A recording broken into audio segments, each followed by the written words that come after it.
Hey viewers, so today we will study the first chapter of a science textbook, that is matter in our surroundings. ये जो है अपनी chemistry का भी first chapter है. So in this chapter we will cover what is matter and what is not matter, nature of matter, characteristics of matter, then classification of matter based on its physical properties. After that, introduction to the fourth and fifth state of matter, temperature, and can matter change its states, and at last we will go through what is evaporation. Now what is matter? जो भी चीज़ space occupy करती है उसका मास होता है. तो वो हर चीज़ जो स्पेस ऑक्यूपाई करे एंड उसके साथ साथ we can feel it with any of our five senses. For example, we can feel it through our skin, we can feel it through our sight or our taste or our hearing. Is matter. ये दोनों चीज़ें होनी चाहिए. It should have space occupy, it should have space and mass, and साथ ही साथ we should feel it from the five sense organs of ours. ठीक है. For example air, water, table etcetera, ये सब स्पेस ऑक्यूपाई करते हैं तो इनमें मास ऑब्वियसली होता है. एंड साथ ही साथ अपन एयर को अपनी स्किन पर फील कर सकते हैं, वाटर को अपन अपनी स्किन पे फील कर सकते हैं, टेबल को अपन फील कर सकते हैं, टच कर सकते हैं. सो ये हर चीज़ मैटर है. नाउ वो चीज़ें जो मैटर नहीं है, जो चीज़ें मैटर है उनमें स्पेस ऑक्यूपाई करती हैं, उनमें मास होता है एंड अपन उनको अपने फाइव सेंस ऑर्गन से फील कर सकते हैं. उसकी जस्ट अपोजिट होती है चीज़ें जो मैटर नहीं होती हैं. सो वो चीज़ें जो स्पेस ऑक्यूपाई नहीं करती हैं और उनका मास भी नहीं होता है, that are for example heat, sound, light, they are not matter because they have no mass and so they occupy no space. And जो चीज़ मास, जिसका मास नहीं होता, जो चीज़ स्पेस ऑक्यूपाई नहीं करती, वो चीज़ मैटर कभी नहीं होती. सो हीट, साउंड, लाइट, ये सब जो है ये मैटर नहीं हुए. देन कोई भी फीलिंग या कोई भी एनर्जी जिसे अपन अपने इमोशन से फील करते हैं बट अपने फाइव सेंस ऑर्गन से फील नहीं कर सकते, वो होती हैं, वो जो चीज़ें होती हैं वो भी मैटर नहीं होती हैं. फॉर एग्जाम्पल ग्रेविटी कॉन्सेप्ट है, देन लव, गिल्ट, ये सब फीलिंग्स है, इमोशंस है, we can not feel them with the five sense organs. तो ये चीज़ें जो होती हैं ये भी अपने मैटर नहीं होते हैं. ऑल्सो सब अदर एग्जाम्पल्स इंक्लूड माइक्रोवेव हुआ, टाइम हुआ, they occupy no space, right. उनको अपन ऐसे स्पेस में नहीं देख सकते, we can not touch them. That is why all these things are not matter. Now matter के अंदर दो नेचर्स होते हैं. पहले होता है फिजिकल नेचर एंड दूसरा होता है केमिकल नेचर. फिजिकल नेचर होता है वो डिपेंड करता है जिस चीज़ से मैटर बनी है, जो मैटर के कॉन्सिक्वेंस हैं उनके अरेंजमेंट पे physical nature of matter depend करता है. ठीक है. ऑल्सो दूसरा होता है केमिकल नेचर. केमिकल नेचर जो होता है वो डिपेंड करता है वो कॉन्स्टिट्यूएंट्स के जो केमिकल कॉम्पोजिशन होता है उस पर. So in this chapter we will learn about the physical nature of matter, जो कि होता है अपने solids, liquids and gases. Now matter के ना कुछ कैरेक्टरिस्टिक्स भी होता है. ये होते हैं basic four. Firstly, the particles of matter are very very tiny, so tiny that we can never see them with our naked eyes. Okay. Secondly, जो particles होते हैं ना उनमें spaces होती हैं. हमेशा ज़रूरी नहीं कि अपन को वो spaces दिखें. For example, solids में spaces तो होती नहीं है, अपन को ऐसा लगता है ना, right? बट उनमें spaces होती हैं because particles इतने छोटे हैं कि not see them with our eyes. तो अपन उनके बीच के spaces को कैसे ही देख सकते हैं. थर्ड इज जो पार्टिकल्स होते हैं मैटर के वो ऑलवेज मूविंग होते हैं, non stop, always. And fourth is that उनके पार्टिकल्स एक दूसरे को अट्रैक्ट करते हैं. जस्ट लाइक मैग्नेट एक दूसरे को अट्रैक्ट करते हैं, वैसे जो पार्टिकल्स होते हैं वो भी एक दूसरे को अट्रैक्ट करते हैं. So these are the four characteristics of matter. Any state of matter, solids, liquids and gases, follow these. Now next, physical nature of matter में तीन होता है, solids and liquids and gases. And अब अपन पढ़ेंगे इनकी कैरेक्टरिस्टिक्स. तो first solids. Characteristics of solids are these. उनमें inter particle forces of attraction, that is उनके जो पार्टिकल्स होते हैं उनके बीच में जो अट्रैक्शन होता है वो बहुत हाई होता है, क्योंकि उनका जो अरेंजमेंट होता है वो बहुत चिपका चिपका सा होता है, एकदम close to each other, like a compact arrangement. ठीक है. जब कॉम्पैक्ट अरेंजमेंट होता है तो अट्रैक्शन तो ज़्यादा होगा ही. जैसे अपन मैग्नेट्स को भी पास पास रख देते हैं तो वी सी मैग्नेट्स का अट्रैक्शन जितना पास आता है उतना अट्रैक्शन होता जाता है. In the same manner particles have more attraction when they have a compact arrangement. So in solids particles का arrangement बहुत compact होता है और इसीलिए उनके जो interparticle forces of attraction होता है वो बहुत ज़्यादा होता है. उनमें spaces बहुत कम होती हैं बीच में. अपन बोल रहे हैं particles attract होते हैं ज़्यादा, arrangement compact है तो spaces obviously कम होंगी. and spaces कम होंगी that means वो अच्छे से move भी नहीं करते, freedom of movement भी नहीं है. ठीक है, क्योंकि वो एक दूसरे को attract कर रहे हैं तो वो एक दूसरे की तरफ खींच रहे हैं और move नहीं कर पा रहे हैं ना बहुत ज़्यादा. Exactly. and also उनकी जो शेप एंड वॉल्यूम होती है वो हमेशा फिक्स्ड रहती है. And shape and volume fixed है इसलिए they have a high density. साथ ही साथ जो सॉलिड्स होते हैं they can not flow, right, because अपन ने बोला उनको फ्रीडम ऑफ मूवमेंट बहुत कम होता है, दे have minimum freedom for movement because compacted हैं, लेस स्पेसेस हैं, अट्रैक्शन बहुत है, तो कैसे कोई मूव कर सकता है, राइट. तो characteristics of solids are they have maximum interparticle forces of attraction, they have compact arrangement, they have minimum voids, freedom to movement is very low due to high attraction, then they have fixed shape and volume, and so they have high density and they cannot flow because they have minimum freedom for movement. ये होता है solids का structure.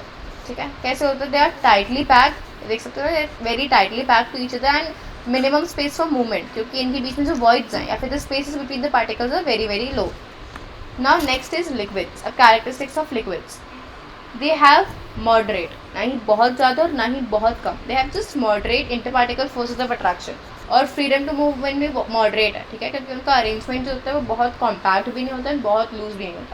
They have a less compact arrangement and so they have a mild attraction of forces. Now secondly उनके जो voids होते हैं, voids are the spaces between the particles, वो भी moderate ही होती हैं, बहुत ज़्यादा भी नहीं होती हैं, बहुत कम भी नहीं होती हैं. उनका फिक्स्ड शेप तो नहीं होता बट उनकी फिक्स्ड वॉल्यूम रहती है, ठीक है, एंड सो उनकी जो डेंसिटी होती है वो यूजुअली लो या फिर मॉडरेट डेंसिटीज़ होती हैं. जैसे अपन ने देखा होगा, अपन पानी को किसी भी जग में किसी भी वेसल में डालते हैं वो उसके शेप का हो जाता है, बट दैट डजंट मीन वो उसकी वॉल्यूम चेंज कर देगा. Volume of a liquid remain same but its shape is changeable. अभी जो लिक्विड्स होते हैं दे कैन फ्लो बिकॉज उनमें फ्रीडम फॉर मूवमेंट होता है, right. So characteristics of liquids are they have moderate interparticle forces of attraction, moderate freedom for movement, less compact arrangement, moderate voids, not a fixed shape but a fixed volume, moderate or low densities, and they can flow with some freedom for movement. Okay, ये होते हैं liquids. अब देखो solids में तो कितनी कम जगह थी, they have like more spaces between them than the particles of solids, right? So they are moderately spaced with moderate freedom for movement. Gases. जो characteristics of gases होता है goes like they have minimum interparticle forces of attraction. मतलब जो solids हैं उनका just opposite. तो gases जो होती है they have minimum interparticle forces of attraction क्योंकि उनका arrangement बहुत loose होता है. उनके spaces between the particles that are the voids are maximum and so the freedom of movement is also maximum. उनकी कोई ना ही फिक्स शेप होता है ना ही कोई फिक्स वॉल्यूम होती है बिकॉज पार्टिकल्स इतनी दूर हैं कि they don't have a fix shape और वॉल्यूम एंड इसीलिए उनकी जो डेंसिटी होती है that's a low density and so they can flow very easily because maximum freedom for movement है ना, इतनी सारी स्पेस है बीच में, तो they can flow very easily. So the characteristics of gases were they have minimum interparticle forces of attraction, they have a very loose arrangement, they have maximum voids and maximum freedom of movement, they don't have a fixed shape or a fixed volume, they have a low density and they can flow easily because there is maximum freedom of movement.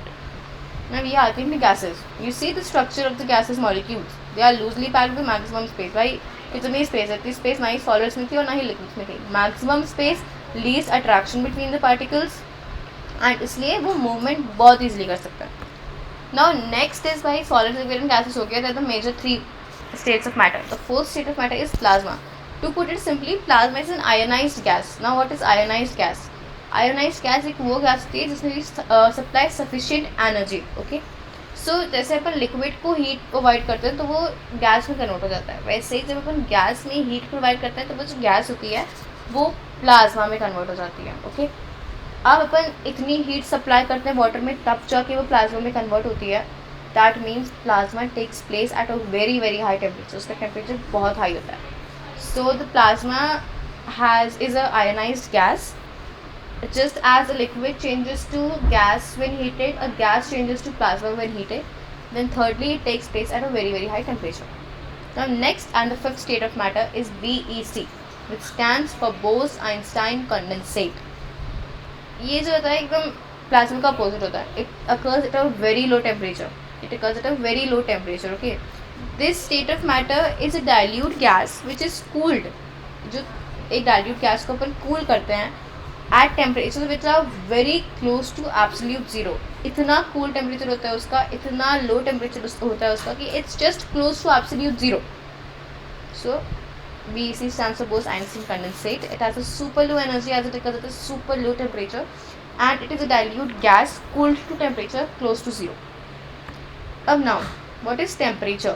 Temperature is just very common word, right? Temperature is the measure of how hot or how cold an object is.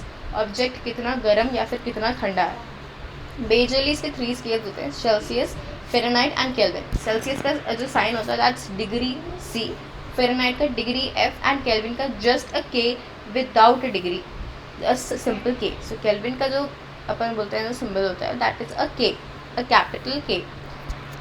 Now the boiling point of water in Celsius is 100 degrees Celsius, and Fahrenheit is 212 degree Fahrenheit, and in Kelvin it's 373 Kelvin. Now freezing point of water in Celsius scale is 0 degree Celsius. At Fahrenheit scale it's 32 degree Fahrenheit, and at Kelvin it's 273 Kelvin. Up here there is a connection between Kelvin scale and Celsius scale. We can convert Celsius to Kelvin or Kelvin to Celsius. For example, we have to convert Celsius to Kelvin. So Celsius to Kelvin को convert करने के लिए we will add 273 to the Celsius value which is given to us. For example, अपन को दिया है 100 degree Celsius को Kelvin में convert करने को. So 100 degree Celsius plus 273 will give us the Kelvin, that is 373 Kelvin. Up to convert Kelvin to degree Celsius, what we will do is we will subtract 273 from Kelvin. For example, Kelvin value अपन को दी है 373. So 373 minus 273 is equals to degree Celsius. That is 100 degree Celsius. So that was the formula to convert Kelvin to Celsius and Celsius to Kelvin. Now next, can matter change its state? अब मैंने देखा solids, liquids and gases majorly, right? So क्या solid liquid में convert हो सकता है या फिर liquid gas में convert हो सकता है, ऐसा कुछ हो सकता है क्या? So yes, this can happen due to the effects of temperature or by effects of pressure on the state of matter. Now let's see how, right? So how can temperature change matter's state? So first we'll learn how solids change to liquid. On increasing the temperature of solids, जो kinetic energy होती है और the energy which causes a movement, जो kinetic energy होती है वो particles की वो बहुत increase हो जाती है क्योंकि अपन उसमें heat supply कर रहे होते हैं. जब वो kinetic energy increase होने लगती है जो particles होते हैं वो vibrate होने लगते हैं, ठीक है. एंड वो हीट एनर्जी जब फोर्सेस ऑफ अट्रैक्शन को रिड्यूस करते हैं तो पार्टिकल्स अपनी फिक्स स्पेसेस छोड़ के बहुत तेज़ी से वाइब्रेट करने लगते हैं. एंड एक पॉइंट ऑफ टाइम पे ऐसी स्टेज आ जाती है with the solid melts and converts it itself into liquid. So this is how solids convert two liquids under the effect of temperature. So a minimum temperature at which a solid changes to liquid at atmospheric temperature is called its melting point, and this process is called fusion. Now next, solids to gases कैसे convert होगा? In some cases, solids directly convert to gases. बिना water में convert हुए, बिना liquid state में convert हुए, this convert themselves from solids to gases under the rise of temperature. This is called sublimation.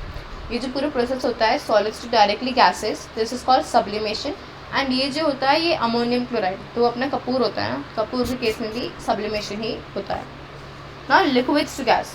On increasing temperature of liquids, the same way kinetic energy जो particles की है वो बढ़ जाएगी, इससे particles और तेज़ी से वाइब्रेट करने लगेंगे एंड ये फोर्सेस ऑफ अट्रैक्शन को बहुत रिड्यूस कर देगा. इससे फ्रीडम ऑफ मूवमेंट मैक्सिमम हो जाएगा. फिर अगेन एक स्टेज हो जाएगी जहाँ पे जो लिक्विड है ये गैस में कन्वर्ट हो जाएगा. सो this is how a liquid converts itself into gas under the effect of temperature. So the minimum temperature at which a liquid changes itself into a gas at atmospheric temperature is called its boiling point, and this process is called vaporization. Okay. Now liquid to solid भी conversion हो सकता है. तो जब एक liquid होता है उसका टेम्परेचर जब अपन रिड्यूस करते हैं so the particles coming close to each other. जब पार्टिकल्स क्लोज होने लगते हैं तो फोर्सेस ऑफ अट्रैक्शन बढ़ जाता है और काइनेटिक एनर्जी जो होती है वो रिड्यूस होने लगती है. So this converts the liquids to solids, right, and this process is called solidification. जैसे अपन एक पानी को ट्रे में डाल के जो आइस क्यूब ट्रे होती है उसमें डाल के अपन करते हैं, दैट प्रोसेस इज सॉलिडिफिकेशन. ठीक है. Next is gas to liquid. Gas to liquid भी हो सकते हैं the same process as we converted liquids to solids. So यहाँ पे भी जो टेम्परेचर होता है गैसेस का वो रिड्यूस होता है. Particles come close to each other, forces of attraction increase and kinetic energy decreases. This converts the gases to liquids and this process is called condensation. ये बहुत ऑब्वियस प्रोसेस देखा भी होगा. When we cover a lid over boiling water and then we keep it for few minutes, we'll observe जब अपन lid को उठाएंगे कि स्टीम की जगह there tiny droplets at the back of the lid, क्योंकि टाइनी ड्रॉपलेट्स में obviously water है.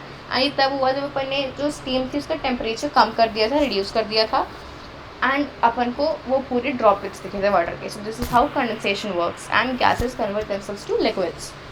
Now next, in the same way जब अपन सॉलिड्स को डायरेक्टली गैसेस में कन्वर्ट कर सकते थे without converting them into liquids first, in the same manner we can convert a gas to solid without converting them into a liquid in between. So in some cases gases directly convert into solids without converting to liquids, and this process is called deposition. For deposition to occur, the thermal energy or the heat energy must be removed from a gas. For example, जो अपने आसपास की air बहुत cold जाती है ना, तो water vapour जो होता है सराउंडिंग में वो अपने सारा थर्मल एनर्जी लूज कर देता है. क्यों? क्योंकि वो अपना जो एनवायरनमेंट है बहुत कोल्ड है, it's very at low temperature, so जितनी भी थर्मल एनर्जी होती है वो जा चुकी होती है. Then the water droplets they come into the surface with the leave and change themselves from liquid to dew crystal drops or a solid on the leaf in an instant. This happens to the process of deposition. Now next, इतना अपन ने पढ़ लिया how gases can convert to liquids or solids and etc etc. Now we will learn about the latent heat. तब जब अपन solids को liquid में या फिर लिक्विड्स को गैसेस में कन्वर्ट करते हैं, तब अपन ऑब्जर्व करते हैं कि एक पॉइंट ऑफ टाइम पे जाके ना ही टेम्परेचर घटता है, ना ही जो टेम्परेचर होता है वो इंक्रीज़ होता है. एंड ये जो पॉइंट है या तो अपना मेल्टिंग पॉइंट होता है या फिर अपना बॉइलिंग पॉइंट होता है. इस पॉइंट पे आके अगर अपन हीट सप्लाई करते रहें तब भी अपन का टेम्परेचर इंक्रीज़ नहीं होगा. कब तक? जब तक आइस कम्प्लीटली वाटर में नहीं कवर हो जाए या फिर वाटर कम्प्लीटली गैस में नहीं कवर हो जाए. So where does this heat go? कहाँ जाती कहाँ है heat? So this heat gets used up in overcoming the forces of attraction between the particles, है ना. और साथ साथ ही काइनेटिक एनर्जी भी इंक्रीज कर रही होती है पार्टिकल्स की, क्योंकि ये हीट अपना काम बिना खुद को शो करे हाइड करके करती है. So this is a hidden heat and then this heat is called the latent heat. Latent heat of vaporization is the heat energy used to convert 1 kg liquid to gas at atmospheric pressure at its boiling point without rising the temperature. And latent heat of fusion is the heat energy used to convert 1 kg solid to liquid at atmospheric pressure at its melting point without doing any rise in the temperature. So ये थी अपनी latent heat. And next is अपन ने देख लिया how temperature can change matter's state. Now can pressure change matter's state? Yes. Pressure can change matter's state. And how? Only gases, especially gases and liquids, they can be compressed under the effect of pressure. So gases can be liquefied by applying pressure on them, as they have high kinetic energy and so can be pressurized. For example, LPG or liquefied petroleum gas is a liquefied under pressure, and if we apply more pressure to this liquefied form, it can at a point of time convert itself into a solid, because due to the effect of pressure the particles they started coming close to each other, and hence at a point of time the gases the liquid में convert हुआ and the liquid से solids में convert हो गए. So this is how pressure can change the matter's state. Now let's look at evaporation. Whenever अपन एक तालाब देखा होगा ना, so तालाब में एक टॉप मोस्ट लेयर होती है पानी की जो सबको विजिबल होती है. You never know what's going on beneath that water, but एक टॉप लेयर सबको विजिबल होती है, ठीक है. सो ये टॉप सरफेस पे जो पार्टिकल्स होता है, ऑब्वियसली वाटर एक मैटर का स्टेट है तो उसकी पार्टिकल्स तो होंगे. तो जो पार्टिकल्स होते हैं एट द सरफेस, यानी कहते हैं at the surface particles, they have more energy than particles within the water. And why is that so? Because ये अपने ऊपर इनके ऊपर दूसरे पार्टिकल्स फोर्स नहीं डाल रहे होते हैं. They are free from one side, उसके उनके नीचे होगा, उनके साइड में भी होगा, but at the top they are free, right. So this plays a very important role in the process of evaporation. The conversion of a liquid to the vapor state from the surface of the liquid at temperature which is below its boiling point is called evaporation, and this is at surface phenomena. It is not a bulk phenomena. पूरे जैसे अपन boil करते हैं, that is a bulk phenomena. पूरा का पूरा water evaporate हो जाता है, पूरा का पूरा वाटर बेसिकली बॉयल होकर अपने आप को गैसियस फॉर्म में कन्वर्ट कर देता है. बट evaporation takes place कब? जब एट सरफेस, जब टॉप सरफेस के जो पार्टिकल्स होते हैं which are not bounded by anything on the top get evaporated and they lose the energy and convert it to gaseous state. This process is called evaporation and ये सिर्फ surface particles के लिए होता है. Now they are factors which affect evaporation. ये factors होते हैं humidity, surface area, wind and temperature. These 4. Wind, temperature और सरफेस एरिया इंक्रीज कर देंगे तो रेट ऑफ इवेपोरेशन भी इंक्रीज हो जाएगी, ठीक है. But if I decrease the humidity the evaporation rate will increase, and if I increase the humidity, the rate of evaporation will decrease. ठीक है. Surface area, wind and temperature, इन सबके increase होने से evaporation भी इंक्रीज होगा, and सबके decrease होने से रेट ऑफ evaporation भी डिक्रीज होगी. But it's opposite for humidity. Humidity increase करने से रेट ऑफ evaporation डिक्रीज होगी, ह्यूमिडिटी कम करने से रेट ऑफ evaporation इंक्रीज होगी. So these were factors which are affecting evaporation. Now next is how evaporation causes cooling. So evaporation क्या cool भी cause करते थे. Can evaporation make its surrounding cool? So yes. How? During evaporation, the heat from the surrounding air is taken up by surface water, and hence in turn the environment or the surroundings cool down. For example, you have seen ना कि वो छत पे से पानी डालते हैं. कभी कभी जब बहुत गर्मी होती है तो लोग छत पे से पानी डालते हैं. तो वो पानी क्यों डालते हैं? बिकॉज जो पानी होता है वो आसपास की एयर से थर्मल एनर्जी या फिर हीट एनर्जी अब्जॉर्व करके ऑन टॉप ही होता है, उसके नीचे तो कोई पानी होता नहीं है. तो एट टॉप का जो पानी होता है वो खुद को इवापोरेट करता है आसपास की एनवायरनमेंट की हीट को लेके, एंड उससे जो अपने सराउंडिंग्स होती हैं वो कूल हो जाती है, क्योंकि उनकी थर्मल एनर्जी होती है वो थोड़ी सी यूज़ हो चुकी होती है वो जो सरफेस एरिया का वाटर होता है उसको वेपराइज करने के लिए. So this is how evaporation causes cooling. ठीक है. This can also we can also feel this in our palms. You know, जब अपन एस्टॉन या फिर जो अपनी नेल पॉलिश रिमूवर होता है, when we pour it in our arms, it evaporates very quickly, right? It doesn't look liquidy all the time. When we pour it, it absorbs our hands thermal energy and vaporizes or evaporates. Okay, at that time we feel our hand to be very cool. This is because the heat's thermal energy was absorbed by that acetone to vaporize. This is how evaporation causes cooling in our surroundings, as well as we can experience it in our hands with the process of this evaporation. This was the end of the presentation. Hope you liked it.